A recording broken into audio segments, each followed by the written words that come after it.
નમસ્કાર, આપ જોઈ રહ્યા છો જનસાક્ષી ન્યૂઝ। નજર કરી આજના મુખ્ય સમાચારો પર। પતંગ ઉડાવવામાં પોતાનું નામ બનાવનાર નિલેશ લકુમ પતંગ મહોત્સવમાં ગુજરાતની સંસ્કૃતિનું પ્રદર્શન કરશે।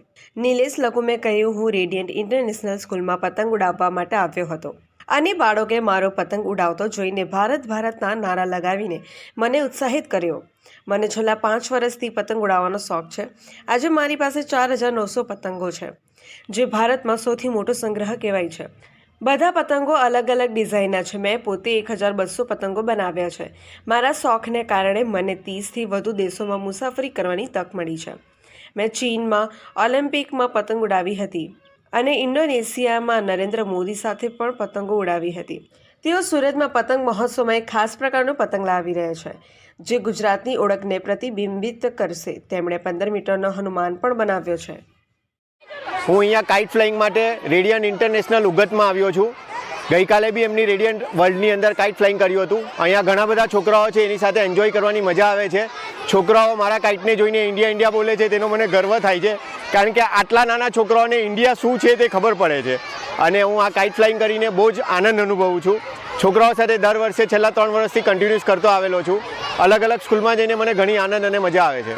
નિતેશભાઈ, આપણે કેટલા વર્ષોથી આ કાઇટ ફ્લાઇંગનો તમને શોખ છે અને આટલા વર્ષોમાં આપણે નવા કાઇટ કેવી રીતે બનાવીએ છીએ તે વિશે પણ કહો।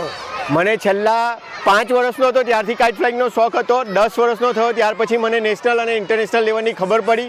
ધીરે ધીરે 15 વર્ષ પછી મેં સ્ટાર્ટ કર્યું ઇન્ટરનેશનલ લેવલથી। આજે મારી પાસે 4980 કાઇટ છે, જે સૌથી હાઈએસ્ટ કલેક્શન ઓફ ઇન્ડિયા ગણાય છે। અને બધા જ કાઇટ અલગ અલગ ડિઝાઇન અને અલગ અલગ પ્રકારના છે। કોઈ બી કાઇટનું રિપીટેશન નથી થયું। જેમાંથી 1200 કાઇટ મેં જાતે બનાવ્યા છે, જેનું ડિઝાઇનિંગ અને પેઇન્ટિંગ કરીને અમે લોકોએ રેડી કર્યા છે। આ તમારો શોખ છે કે આને તમે પ્રોફેશનલી વર્ક કરો? આ મારી હોબી છે અને મારી હોબીએ મને 30થી 40 કન્ટ્રી ફરવા મોકલી દીધો। આ હોબીની અંદર ફરતા ફરતા મને ઘણો આનંદ થયો। તમારા મૂળ એચિવમેન્ટ આની અંદર કયા?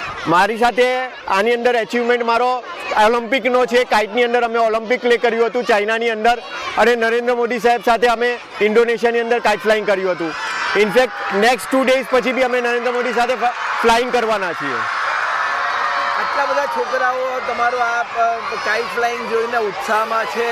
તમે આ ગર્વ કેવી રીતે અનુભવો છો અને આના માટે હવે ભવિષ્યમાં શું કરવા માંગો છો? આ મારું ભવિષ્ય છે જ। આની અંદર હું ઘણો આગળ જઈશ।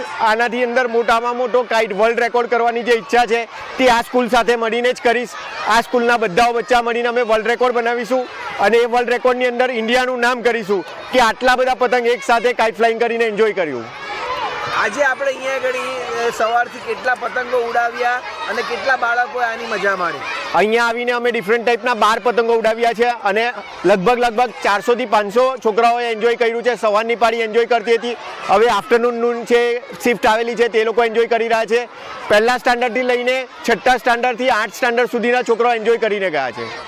સવારમાં આપણે જે કાઇટ ફ્લાઇંગ કરીએ છીએ અને રાતના કાઇટ ફ્લાઇંગ કરીએ છીએ, બેમાં શું ડિફરન્સ છે? એના માટે કયા અલગ પ્રકારના પતંગ બનાવો? હું પ્રોફેશનલ ઇલેક્ટ્રિકલ એન્જિનિયર છું। મારો પોતાનો ઇલેક્ટ્રિકલનો બિઝનેસ છે, એટલે મેં નાઇટ ફ્લાઇંગ માટે LED કાઇટ તૈયાર કર્યા છે।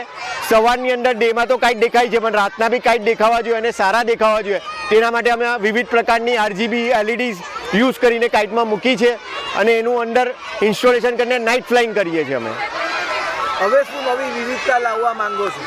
કાઇટની અંદર અમે ઘણી બધી વિવિધતા અત્યાર સુધીમાં લાવી ચૂક્યા છે। રિમોટ કંટ્રોલ કાઇટ્સ બી આવી ગયા છે, ઇલેક્ટ્રોનિક્સ કાઇટ બી આવી ગયા છે। હવે અમે જે કાઇટ્સ લાવી રહ્યા છે તેની અંદર એવું લાવી રહ્યા છે કે ડે અને નાઇટ કોમન કાઇટ ફ્લાઇંગ થઈ જાય।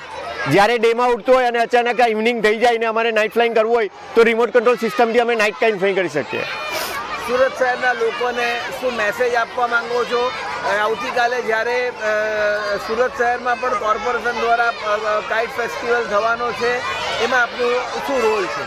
સુરત શહેરની અંદર ટુરિઝમ ડિપાર્ટમેન્ટ દ્વારા કોર્પોરેશનની મદદથી કાઇટ ફ્લાઇંગનું કામ થઈ રહ્યું છે। તેની અંદર અમે નવો કાઇટ લઈને આવ્યા છે, જે ગુજરાતનો કાઇટ છે।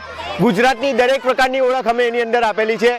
ગીરના જંગલનો સિંહ આપ્યો છે, ગરબા રમતા છોકરાઓ આપ્યા છે, કાઇટ ઉડાવતા છોકરાઓ આપ્યા છે, સીડી સૈયદની જાળી આપી છે, સ્ટેચ્યુ ઓફ યુનિટી આપ્યું છે અને સોમનાથનું ટેમ્પલ આપ્યું છે। આ બધી યુનિટીઓ, બધી વસ્તુઓ મળીને એક ગુજરાતનું આખું વર્ણન કરે છે। એટલે ગુજરાતના વર્ણન કરતો કાઇટ પ્લસ અમે 15 મીટરનો હનુમાન બનાવ્યો છે। એ હનુમાન સાથે ફ્લાય કરવાના છે।